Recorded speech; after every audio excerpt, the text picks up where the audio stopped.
მოგესალმებით საქართველოს სიყვარულით.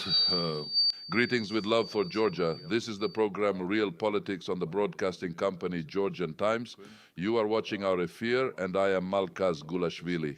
Today is Tuesday and traditionally, together with Ms. Tamar Kiknadze, we will offer you a review, analysis and forecast of the events taking place in Georgia and around the world. First of all, congratulations on this magnificent day, May 26th, Georgia's Independence Day. I wish you peaceful skies, clear skies, a flourishing and successful country, and a country where every one of you will feel this progress and success. Each of you should feel that the state belongs to you, and each of you should see that the state cares about you because it is the people who hire state officials, not the other way around, not state officials hiring the people in order to dominate and control them. Congratulations, Ms. Tamar. Congratulations to you as well on this wonderful day, Mr. Malkhaz. And I join every word you said because you expressed it very well and wished truly good things for our population. Who is congratulating Georgia on Independence Day, and why do some congratulatory letters from foreign leaders not have a specific addressee? Why do some leaders not congratulate the government or the Speaker of Parliament directly, but instead congratulate the Georgian people? Why did the opposition invite representatives of the diplomatic corps accredited in the country to their rally, and whom will we see attending this demonstration? Ms. Tamar and I will discuss all of this. In Georgia's recent history, the first rally was held in December 1987. Around 30 to 40 people, led by Zviad Gamsakurdia and Merab Kostava, walked from Tsereteli metro station to the Dedub church and lit candles there.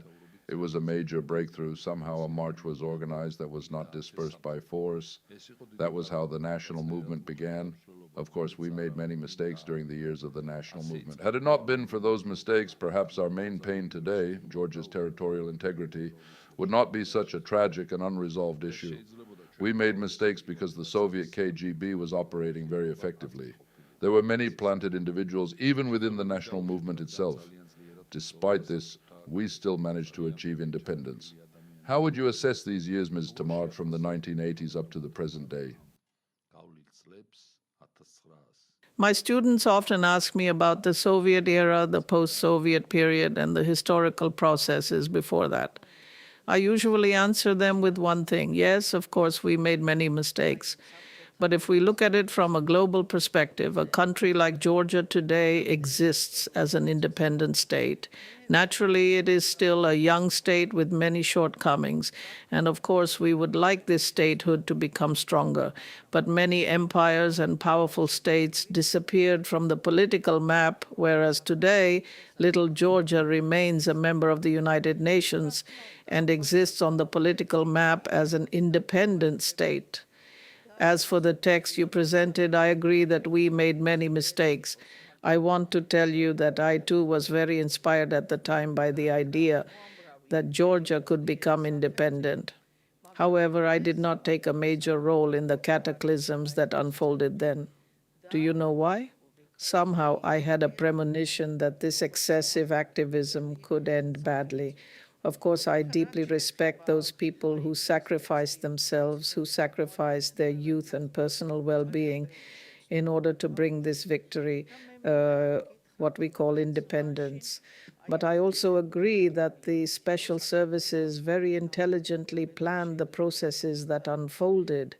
They had thoroughly studied the Georgian character and the peculiarities of Georgia's historical development, and they skillfully trapped Georgians in these events.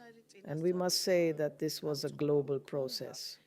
Of course, there were fluctuations and pressures coming from these national movements, but the Soviet Union collapsed first and foremost because of the will of its own internal elite. That same elite wanted to become just as wealthy and live in the same luxury as the Western elite. Yes, but apparently we ourselves were living in luxury and simply failed to appreciate it. Compared to Russia, Ukraine, and Belarus, Georgia was living in luxury. And it was not elite luxury, it was public, popular prosperity. That is the astonishing part. We were living in a kind of shared social prosperity, and suddenly it disappeared. The elite established itself above everyone else, and today the gap between people living in luxury and people living in poverty is enormous. The Gini index has increased catastrophically. Of course, despite the government claiming that poverty is decreasing, And to be fair, they are working in that direction, and there is indeed economic progress. It is still not enough. In other words, ordinary citizens still do not really feel these results. And in your opinion, what is the reason for that? Generally speaking, the processes developing in Georgia are primarily connected to the shrinking of the middle class. This is a global process, not only a Georgian one. Wherever you go, and I am not talking about Eastern countries now, throughout the West and even in the United States and across Europe, you can see what kinds of processes are unfolding. And I want to tell you that even in Russia, there is an impression that everything is being managed from a single center. The same processes that are taking place in Georgia are happening there as well. But despite this, I still want to say one thing. Georgia remains a unique country. We have spoken about this many times before, about the role religion has played in our lives.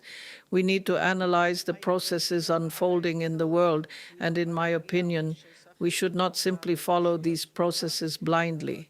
We must preserve our own path. Of course, this is difficult because you are part of the globalized world and there are certain things you cannot entirely avoid. Nevertheless, there is still a way for a country to find its own niche and develop its own political course within a certain modus vivendi. Unfortunately, however, these processes are unfolding in Georgia just as they are in the West. We are considered part of the West. But not only that, even in Moscow and throughout Russia, the same processes are taking place. Many of our compatriots believe Russia could become a kind of safe haven, but I want to tell them that the same developments occurring in the West are also happening in Russia. In Russia, the processes are developing even more severely. Yes, because the liberal agenda is still very influential there, and the financial elite remains completely tied to the liberal Western elite. Therefore, these processes are unfolding there very painfully as well. And Georgians, through their attitude toward the church and toward traditional values, demonstrated this very clearly. Even though the pro-European vector was once extremely strong, I think nearly 80% supported that Western course, today the picture has changed completely because the values and agenda that the West is now offering to Georgia are not acceptable to Georgian society. And this small country of 3 million people continues to stand firmly in defense of its values and identity.